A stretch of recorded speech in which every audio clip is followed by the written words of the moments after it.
things that take place in the home they call crime. You know, they'll do anything they can to find something. If a man has a little fight with the wife, they say this was a crime, see? Repeating the idea that men are bigger and stronger than women and that therefore self-defense is hopeless is a fascist talking point. I seem to have upset some people when I said that women have a right to test you, and then I went on to describe the tests as being poking and prodding your ego to see how violent, insecure, and reactionary you are. I love when girls go back to their abusive boyfriends and say, I think I still see something in him. Baby, what do you see? A rematch? Now, I noticed something. I noticed what was not said. Not one of those times did they hold the men that are abusive accountable.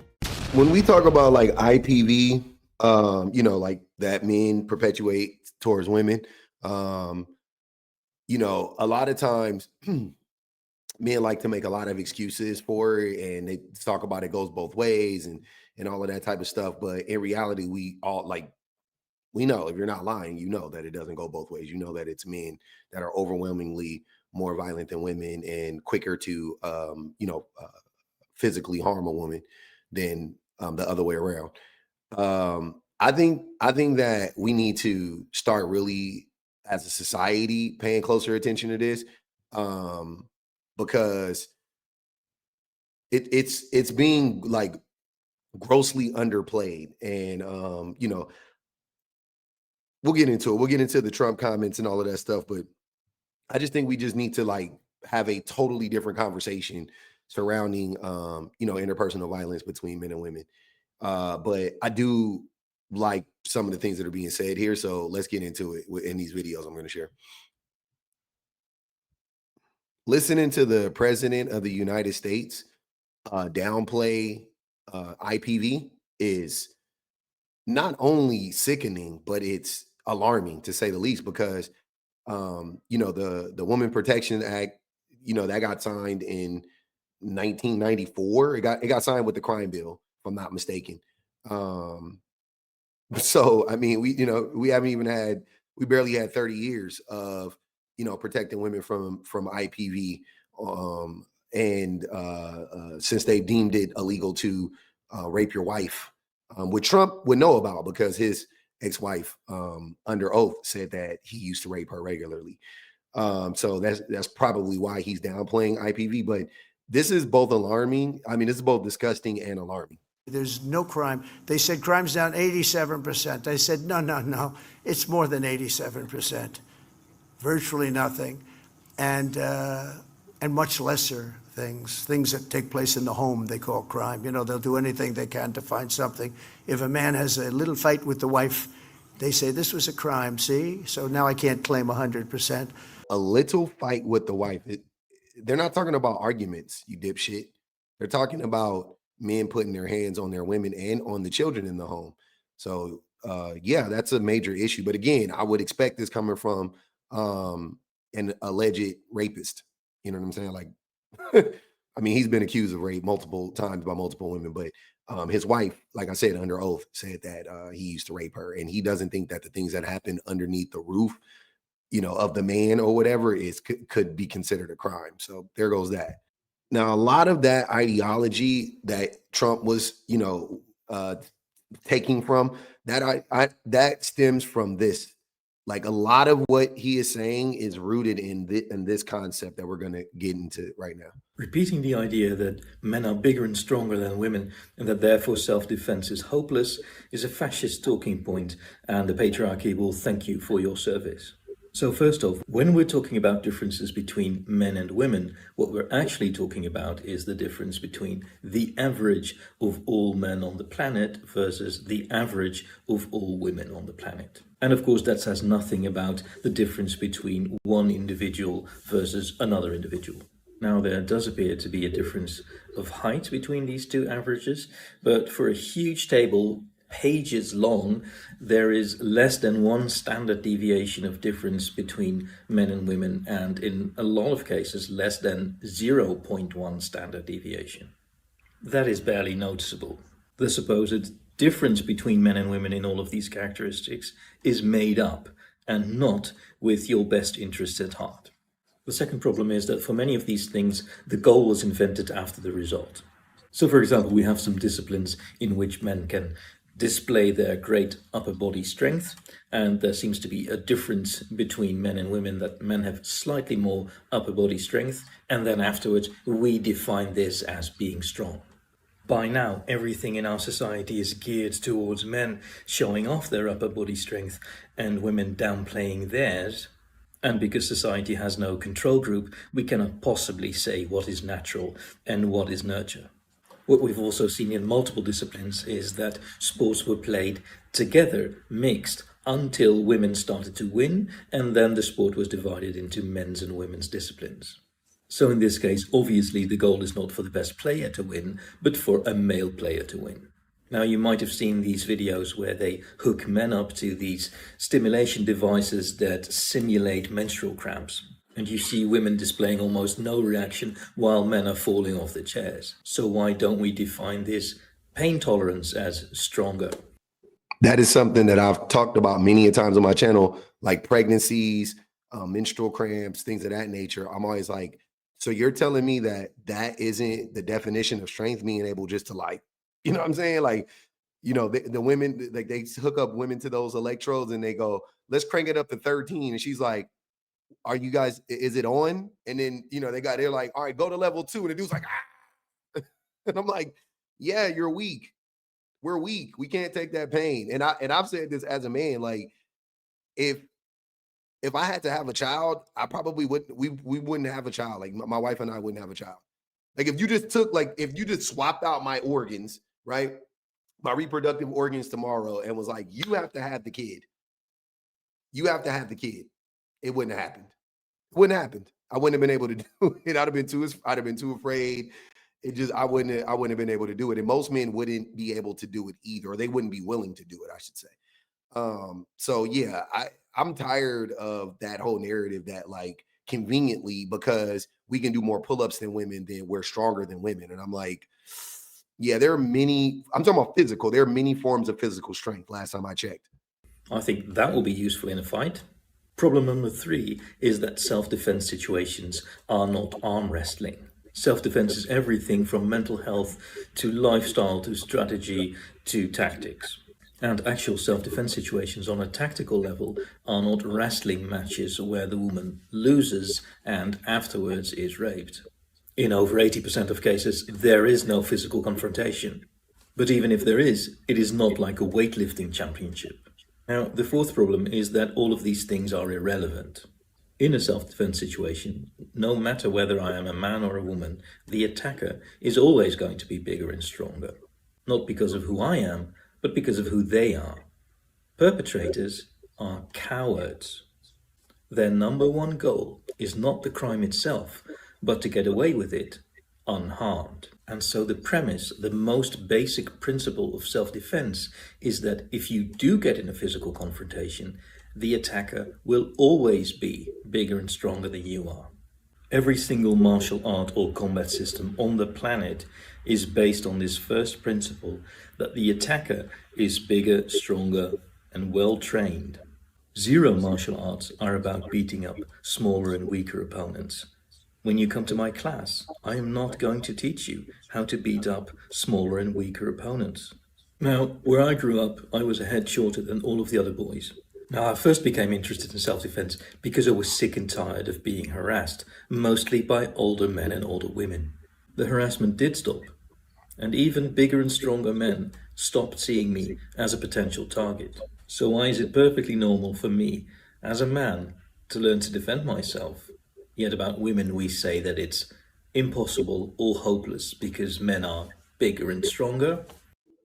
The reason why is because back to what I was saying, or back to what Trump was saying, we don't want women to be able to defend themselves, right?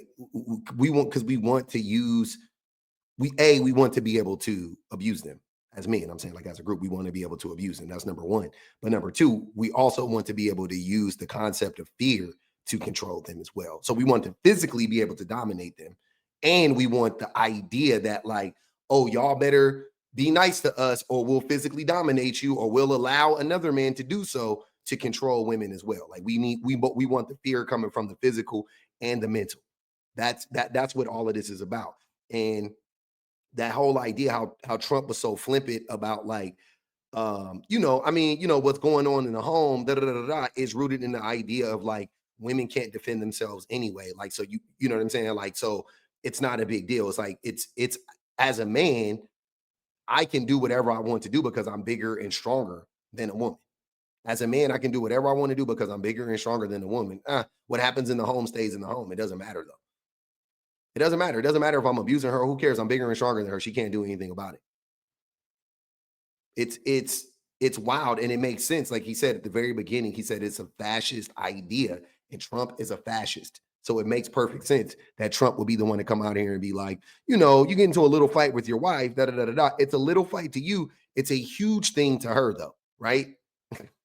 I like this man's approach on how to combat this for women. There, what the second man was saying was the last video that I shared. What he was saying was, women can also train themselves to be big and strong and fend off men. Absolutely. Yes, absolutely. That's the physical aspect. That takes mental and all that other stuff he was saying too. But this right here is more of a like something that women can do right now. And I don't like giving advice to women, but I do like his take on this. And it was hilarious that the men ended up proving the point in real time, like they tend to do. I seem to have upset some people when I said that women have a right to test you, and then I went on to describe the tests as being poking and prodding your ego to see how violent, insecure, and reactionary you are. They said that that's a bad idea because that guy could just get mad and beat the shit out of the woman. Because men are bigger and stronger than women. Like that's just the given, right? All men are just bigger and stronger and can beat the shit out of every single woman. Same idea. As if that's not what the test is for in the first place. I see this all over TikTok where guys assume women are stupid, helpless little damsels in distress that have no ability to read a person or get out of a bad situation before it happens because they spend time doing what's called the confirmation bias, paying attention exclusively to the women that have emotional trauma that leads them to stick around with some abusive person instead of the vast majority of cases where women do test men and see their violent tendencies show up through their Freudian slips or through their body language, and they get the fuck out of there before anything bad happens. And also, you're doing the thing that people talk about when discussing women's rights, and you're like, well, what if I could beat the shit out of them? Yeah, man, what if? And what if everybody finds out and you're completely shunned from society? Or you go to jail? What if? What if she does test you and then you show aggressive tendencies that you're trying to keep hidden or that you don't even know about because you think you're such a good guy, and then she drops you and leaves you to find somebody else, and you... What if you press her and she knock your ass out? Let's leave the door open for that one. That's my favorite one. What if you think you can play with that woman and she pull out that thing and hit you with the butt of it? Pistol whip the nigga for 40 minutes type shit. You know what I'm saying? Like y'all gonna run into the right one. That's all I'm telling you. Act like you're such a victim, like in the majority of cases. What if she gets out scot-free and actually does protect herself because she did these tests before things got too serious? What if? I'm fully convinced that the men who complain about women testing them are just men that have failed the tests. They're bitter because they have these aggressive and entitled tendencies deep down beneath the surface of their awareness, their self-awareness, and they show through their body language, their facial expressions, the words they choose, the topics they decide to focus on. And the women talking to them and dating them and testing them notice that before it unfolds into a full-ass problem, and they get the hell out while the getting's good. And then to cope, they completely ignore those smart women that got out whenever the time was right, and they only focus on women that are emotionally damaged, who are attracted to abusive people because that's all they've ever known. And then they further exemplify their own misogyny by blaming the women for being in those situations instead of blaming the men that abuse them. Anything to blame a woman and to not hold a man accountable. I swear to God, it's the American dream. Because the guys that they want, the guys that these smart women pick, the ones that all of these misogynist incel looks-maxing bros don't understand, are the guys that do not have these violent tendencies, but they do know how to stand up for themselves whenever they fucking need to. They are respectful, they are not entitled, they are not hyper aggressive, and they don't fucking talk about their right to beat women when discussing women's rights. We live in a world that is so deeply and pervasively warped, perverted, away from what's right, away from how we should operate naturally, where we live in societies that He was describing the equal rights, equal fights men. Just so we're clear, he's talking about the men that are like, yeah, you know, I mean, since women can go to school now, that means I can punch them in the mouth, right? Like, I'm like, what do those two things have to do with one another? away from what's right, away from how we should operate naturally, where we live in societies that protect women and children, that even talking about or even thinking about the world as it were to be corrected sprouts up all of the defense mechanisms set up by patriarchy, implanted in men's minds, our mental programming, to keep us from that world. Like, it is so deeply pervasive that it's become pathological, where the caverns of your thought that your thought travels through and the assumptions that you make, the axioms that you hold in life, automatically presuppose these normalized notions to see the world from that baseline, the baseline of, you know, pervasive misogyny and systemic disenfranchisement of women and even trans people, gay people, non-white people. That even talking about a world where these things are undone and we live in a truly equal and just society breaks people's brains.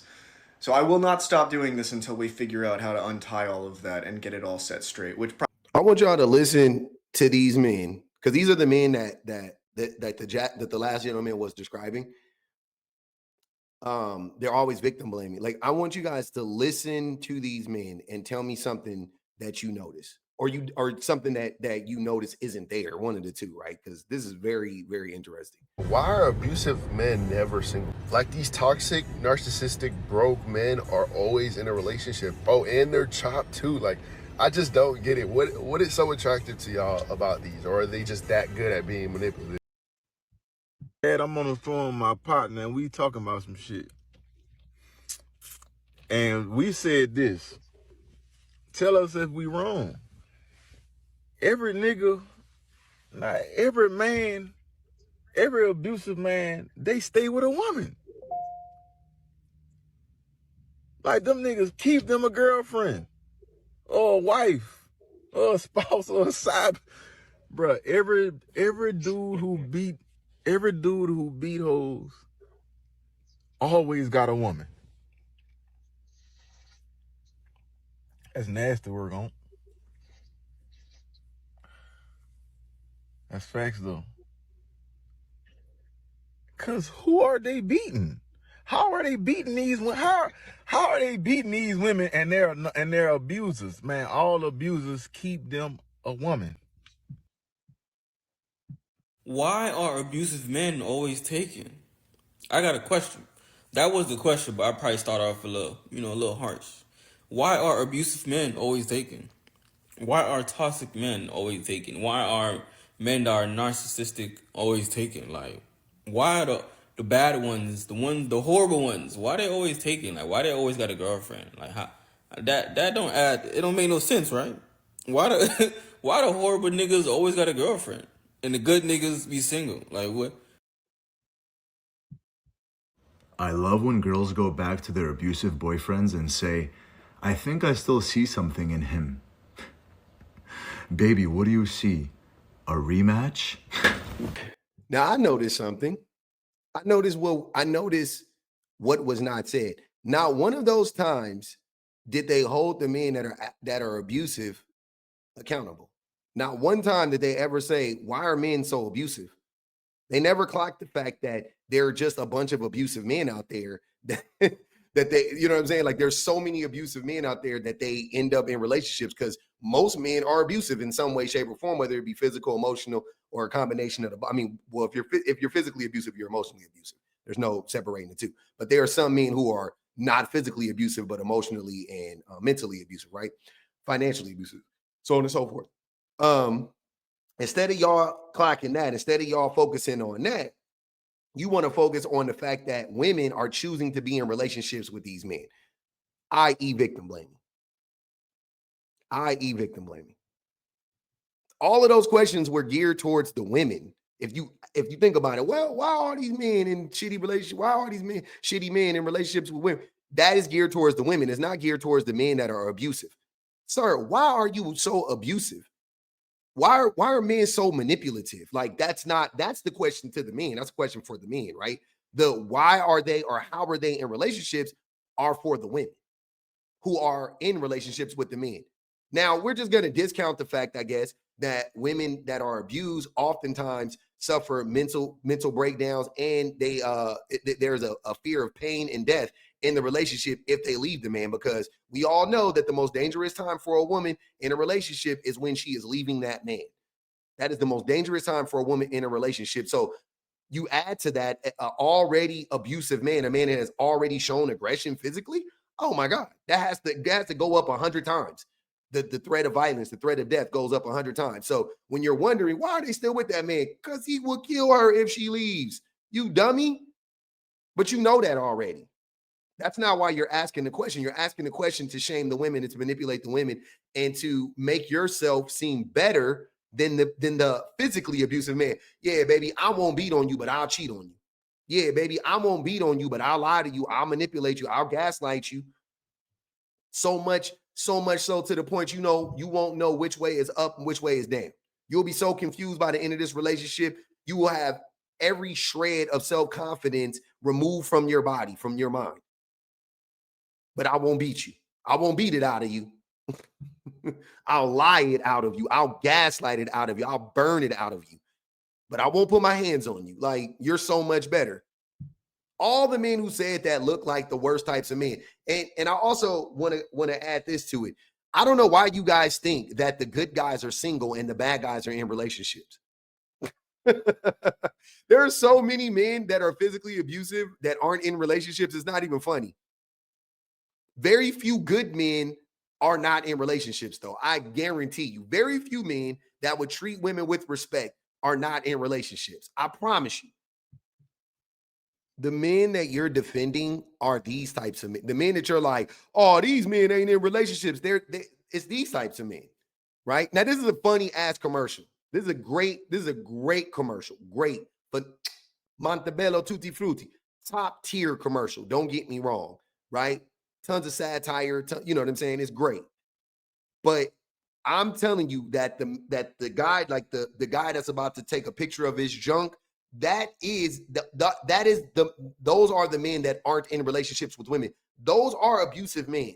A man that would send an unsolicited dick pic to a woman is an abusive man. Just so you know. And these are the men that aren't in relationships with women, right? But I love this commercial nonetheless. I think this commercial is awesome. Son, what are you doing in there? Son?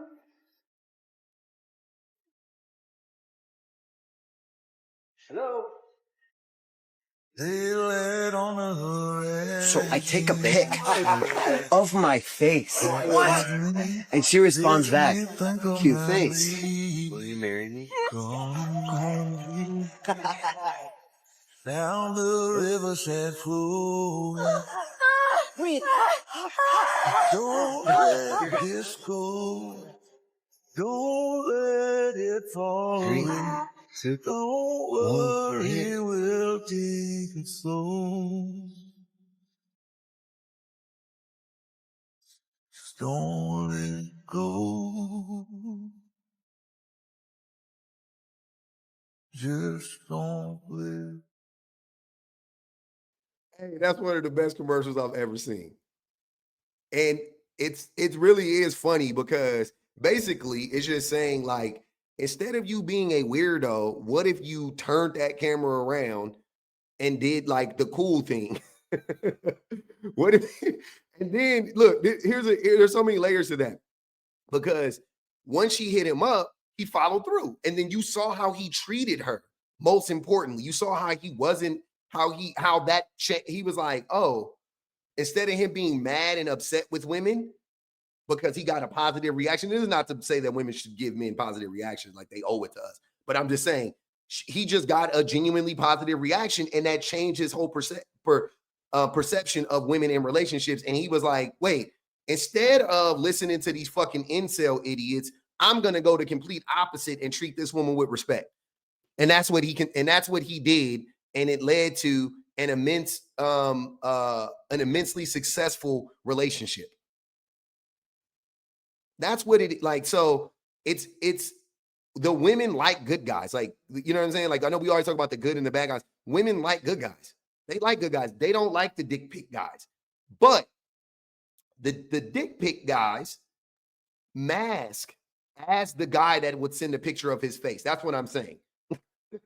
A lot of the dick pic guys are the guys that would send a picture of their face, and they might also be physically attractive and all that stuff. But they're completely perverted. They get into a relationship with a woman and they're completely perverted. Happens all the time. Women will tell you. Don't take my word for it. Yeah. But we got here. It was a windy road, but I love the journey nonetheless.